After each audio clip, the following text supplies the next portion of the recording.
insya Allah kalau sudah beliau datang, insya Allah akan memberikan solusi untuk kita supaya bagaimana ke depannya kita bisa penyandang dana tapi yang manfaat, penyandang dana yang barokah.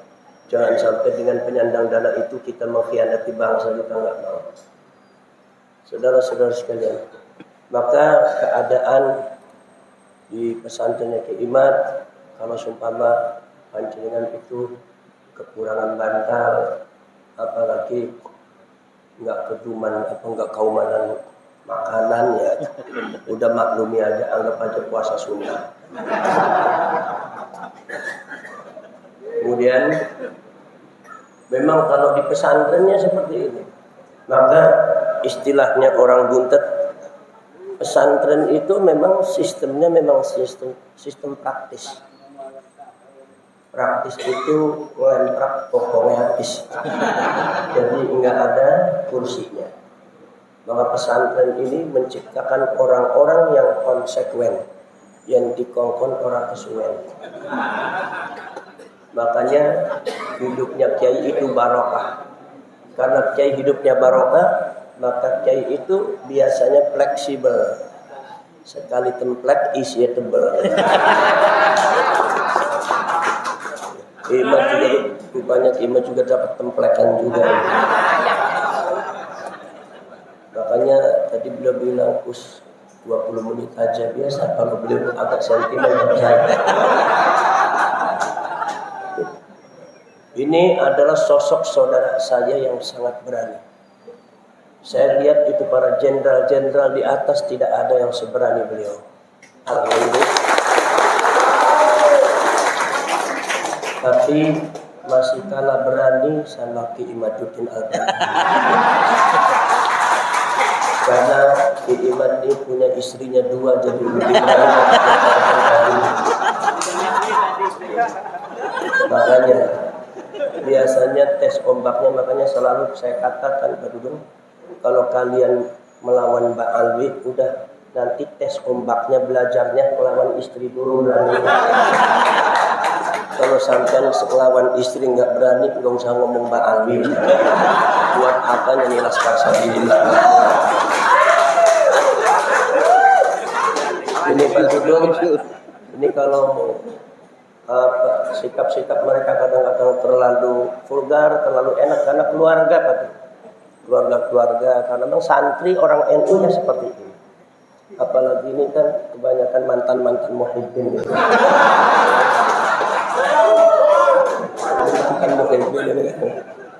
Alhamdulillah. Ya semua juga mantan muhibbin. Saya juga pribadi mantan muhibbin juga. Tapi alhamdulillah sadar. Alhamdulillah. PWI Laskar Sabilillah didirikan 29 Agustus 2023. Kongres pertama dilaksanakan tanggal 12 November 2023 di Cirebon, juga di pesantren saya waktu itu. Karena saya tidak bisa mengataskan namakan buntet secara keseluruhan, karena buntet itu banyak keluarga, ada 58 pesantren besar. Maka dulu termasuk keluarga saya, abah saya juga punya anak 11. Luar biasa. Kadang-kadang di kiai itu nggak punya kerja apa-apa, kadang-kadang kerjanya cuma ngajar, nggak dikasih gaji. Tapi anaknya 11. Anaknya 11, istrinya 4. Itu uniknya Kiai NU di situ. Itu kalau dihitung dengan logika itu susah dicerna. Ini orang kerja enggak, tapi ini kok istrinya 4, kemudian anaknya 11. Saya sendiri yang katanya bersana kemari rezeki sangat banyak melimpah, untuk punya anak 11 saja udah takut sendiri, punya istri 2 udah takut sendiri. Saya kalah takut sama Ki Ibrahim, kalah berani sama Ki Imaduddin. Kemudian saudara-saudara sekalian, nah itu. Maka saya katakan udah di pondok pesantren saya An-Nadwah. Kemudian Mukernas PWI ke-1 tanggal 7 sampai 8 Maret 2024 di Bekasi. Lah ini hampir seluruh daripada Jawa Sumatera ini sudah mulai dibentuk. sampai ke Rantung, hampir sampai ke desa. Apresiasinya sangat luar biasa sekali. Maka dari itu kalau di sana sini ada ketimpangan, mohon dimaafkan. Mohon dimaafkan. Makanya saya pada waktu sidang, di samping saya sakit, saya bilang ke Imam, biar aja. Suruh berantem aja di ruangan. Berantem kalau udah beres laporin sama saya. Saudara-saudara sekalian, jadi awalnya sebetulnya adalah ide daripada pribadi saya, Pak Dudo. Ketika masalah Ki Imad muncul, saya langsung telepon beliau. Sampai begini.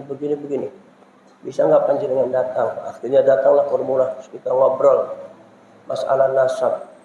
Saya minta buku sama beliau, sama Ki Gus Aziz Jazuli, dikasih tuh buku tuh 19 judul kitab. Ilmu nasab baru saya pelajari. Saya ini spesialisasinya tafsir hadis, ilmu riwayat, maka saya akan mem-backup beliau dari sisi luar. Maka saya bilang, Kiai, masalah nasab urusan panjenengan. Saya nggak usah kayak panjenengan. Bin urusan panjenengan. Nanti urusan saya ketika ada orang memahami perjuangan nasab secara salah, barulah saya counter dengan ilmu riwayat, saya counter dengan ilmu fikih, dengan yang lain. Saya konfrontir beliau, sampai bisa ini dari mana? Gini. Sampai terjadi semacam perdebatan. Akhirnya datang lagi ke rumah. Pertemuan, akhirnya terakhir saya mengatakan kepada Imam, atas oleh panjenengan betul.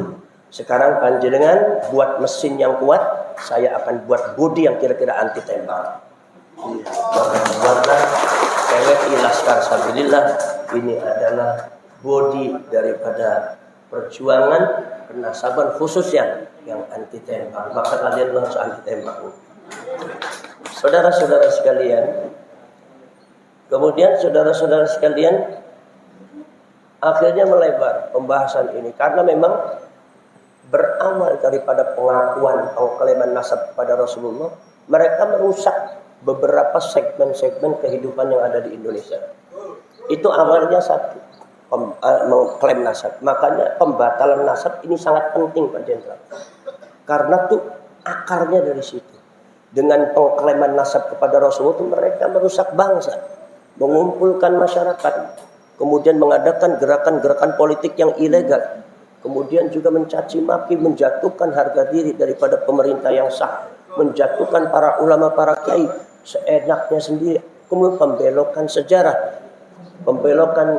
Nahdlatul Ulama, pembelokan sejarah Indonesia, pengklaiman klan-klan mereka terhadap pahlawan-pahlawan Indonesia, termasuk juga yang berkaitan dengan pemalsuan makam.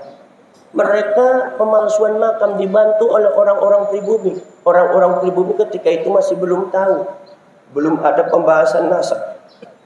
Nah, dengan klaim itu orang pribumi kenapa manut sama sosok LBI ini? Kenapa manut? Karena di brandingnya waliullah.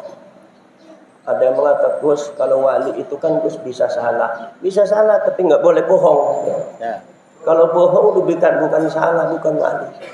Maka dari itu kenapa mereka bergerak? Karena mereka memandang beliau sebagai sosoknya cucunya Rasulullah, karena klaimnya seperti itu. Maka dari itu, untuk menghancurkan program-program mereka, makar-makar mereka yang ada di Indonesia, baik pembuatan majelis sholawat yang kadang-kadang nggak benar, kemudian pembuatan penghancuran doktrin-doktrin mereka yang tidak benar, kemudian juga pelurusan sejarah. Ini yang pertama kali harus diperhatikan. Satu, batalkan nasab mereka dulu.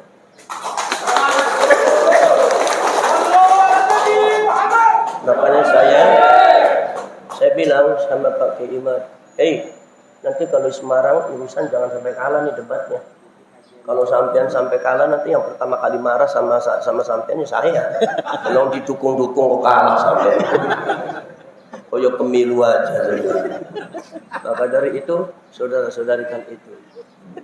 Saudara-saudara sekalian, nah itu. Maka dari itu ini adalah PWI Laskar Sabilillah.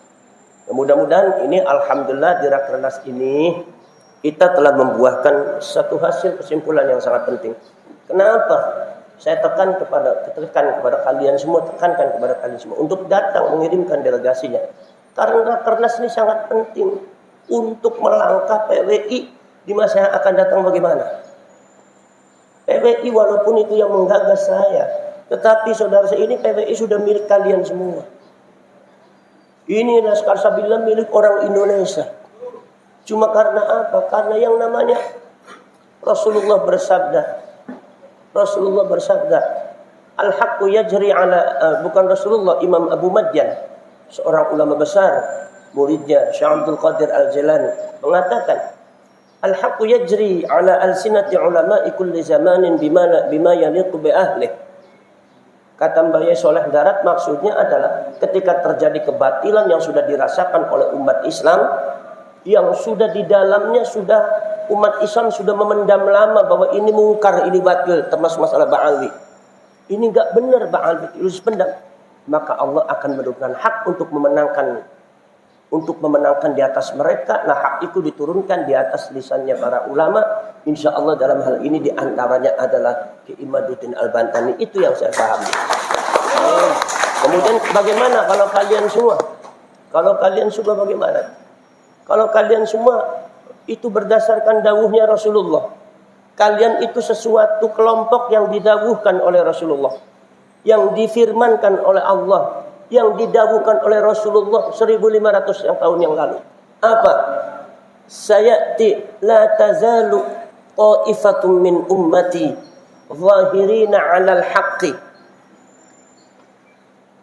la yadurruhum man khadalahum hatta ya'tiya amrullah. Tidak akan bergeser, selalu akan muncul satu golongan umat saya yang akan berdiri di atas kebenaran. Mereka digempur, mereka dicaci maki, mereka difitnah. Itu tidak ada artinya fitnah bagi mereka. La yadurruhum man khadalahum. Tidak akan membahayakan mereka orang-orang yang mencaci maki, menjatuhkan. Mereka tetap berjalan di atas kebenaran. Hatta ya'tiya amrullah. Sehingga perkara keputusan dari Allah itu datang. Inilah barangkali di Indonesia adalah Laskar Sabilillah dan perjuangan. Kemudian, saudara, kemudian diantaranya lagi adalah Rasulullah berkata, dalam satu zaman nanti ada sekelompok pasukan. Rasulullah menyebutnya adalah pasukan aswad, hitam. Ini hitam tuh nggak tahu orangnya hitam atau nggak tahu seragamnya hitam. Hitam, pasukan hitam. Di mana ketika umat saya mengalami satu kezaliman atau umat saya dizalimi oleh orang, ketika umat saya dizalimi oleh orang, maka merekalah yang akan menolong. Itu namanya, itu pasukan umat saya. Pasukan hitam. Mohon maaf, seragam hitam di PWI dan Laskar Sabilillah bukan buatan saya. Bukan buatan Ki-Imad. Bukan buatan siapa-siapa, tapi kompak sendiri. Namanya ijma' sukuti, diem tapi kompak. Kalau kata orang Cirebon ya temu-temu ireng baik.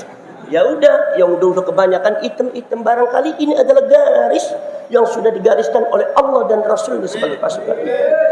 Maka kalau saya baca wacana tentang perjuangan Wali Songo Indonesia, ini setelah belum genap kita seluruh Indonesia, insya Allah nanti Kalimantan, Nusa Tenggara Barat, Nusa Tenggara Timur, bahkan Papua sudah meminta, termasuk juga Kalimantan, insya Allah.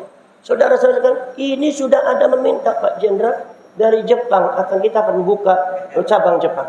Kami adalah Laskar Sabilillah, pecinta Wali Songo dan para anbiya, pewaris peradaban Islam di Nusantara, hingga berkibar bangsa Indonesia.